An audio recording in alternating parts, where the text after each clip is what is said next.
بھارت کی طرف سے اب ایک پرووکیٹو رویہ رکھا جا رہا ہے جس کے اندر وہ نہ صرف انڈین آکیپائڈ کشمیر بلکہ آزاد جموں و کشمیر اور اس کے ساتھ ساتھ گلگت بلتستان کی طرف بھی میلی نگاہ سے دیکھنا شروع کر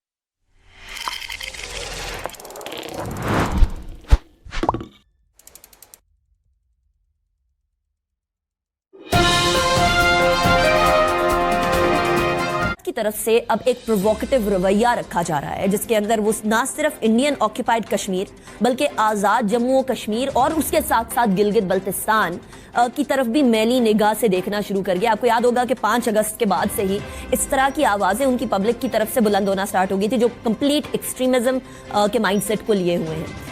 ایسی صورتحال میں آزاد جموں و کشمیر کے حوالے سے گلگت بلتستان کے حوالے سے جو ابھی ریسنٹ پاسٹ میں انڈیا کی طرف سے سٹیٹمنٹس آ رہی ہیں، آپ ان کو کس طرح سے دیکھتے ہیں؟ دیکھیے، پہلے جو ہے ہندوؤں اور ہندوستان، ہندوؤں اور راشٹریہ سوئم سیوک سنگھ اور بی جے پی کو الگ الگ کیجیے، کیونکہ ہندوؤں کی بڑی تعداد ہے، 1 بلین کے قریب ہیں۔ یہ سارے کے سارے فسطائی نہیں ہیں، یہ سارے کے سارے RSS کے ماننے والے نہیں ہیں، اس کے پیچھے چلنے والے نہیں ہیں۔ یہ جو کچھ وحشی پاگل انتہا پسند لوگ ہیں، انہوں نے اپنے آپ کو جو ہے پورے ہندوستان کے اوپر مسلط کر لیا ہے۔ 2-4 دن پہلے جو ہے ان کے جو آرمی چیف اور اس کے انٹیلیجنس چیف اور اس کے ان کے جو سیاسی باسز ہیں، یہ سارے کے سارے ملے ہیں، نیشنل سیکیورٹی ایڈوائزر انکلوڈڈ۔ تو انہوں نے ایک منصوبہ بنایا ہے۔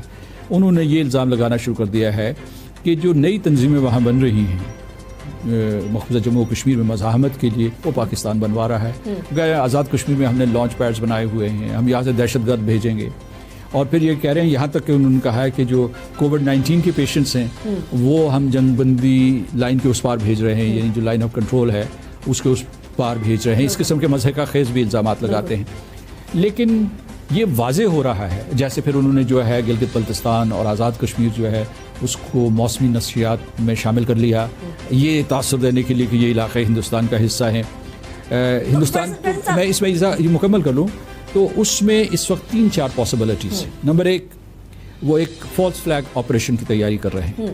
نمبر 2، وہ پورے پاکستان میں، پاکستان کے مختلف حصوں میں درپردہ جنگ جسے پراکسی وار کر رہے ہیں، اس کی رفتار کو تیز تر کر رہے ہیں۔ تیسرا یہ ہے کہ وہ پاکستان میں انتشار پیدا کرنے کے لیے انہوں نے ایک حکمت عملی وضع کی ہے جس میں لوگوں کو آپس میں لڑانے کی کوشش کریں گے، اور اس کو کہتے ہیں ہائبرڈ وارفیئر جو ہے۔ اور پھر یہ ہے کہ آزاد کشمیر اور گلگت بلتستان بھی محفوظ نہیں ہے، بار بار وہ دھمکی دے چکا ہے کہ وہ حملہ بھی کر سکتا ہے کسی قسم کا، یعنی کووڈ-19 کی وجہ سے ہندوستان میں کسی قسم کی کوئی نرم دلی نہیں آئی۔ پریزیڈنٹ صاحب، یہ جو ویدر فورکاسٹ کی بات ہے، بھارت نے ایک شر پسندی والے عناصر تو موجود ہیں، ہمیشہ سے موجود رہے انفارچونیٹلی۔ پاکستان کے یہاں کی سائٹ پر LOC کے اس پار آزاد جموں و کشمیر اور گلگت بلتستان کے ویدر فورکاسٹ اپنے چینلز پر نشر کرنا شروع کر دی ہے۔ کیا بھارت یہ پیغام دینا چاہ رہا ہے کہ جلد ہی ہم جنگ کی طرف بڑھ رہے ہیں، یا آپ اس کو صرف شر پسندی کے طور پر ہی لیتے ہیں؟ شر پسندی نہیں ہے، یہ ان کے ایک منصوبے کا حصہ ہے۔ انہوں نے یہ اعلانات جو ہے 31 اکتوبر 2019 کو کیے تھے۔ انہوں نے یہ کیا کہ انہوں نے نئے جعلی نقشے جاری کیے تھے، اور انہوں نے یہ جو گلگت بلتستان ہے اور آزاد کشمیر کو ہندوستان کی ریاست کا حصہ دکھا دیا تھا۔ آخری سوال، بھارت نے جس طریقے سے 5 اگست کی کارروائی کی اور اس کے بعد انڈین آکیپائڈ کشمیر کو اپنا حصہ بنا لیا، بہت سارے لوگ پاکستان کے اندر کہتے ہیں کہ اب وقت آ گیا ہے کہ آزاد جموں و کشمیر کو اور گلگت بلتستان کو بھی پاکستان اپنا حصہ ڈکلیئر کر دے۔ کیا یہ صحیح ہوگا یا یہ کشمیر کاز کو ہارم کرے گا؟ دیکھیے، اس میں کشمیریوں کی رائے شامل کرنا بہت ضروری ہے، آزاد کشمیر کے، گلگت بلتستان کے، اور اس کے بعد مقبوضہ جموں و کشمیر کے۔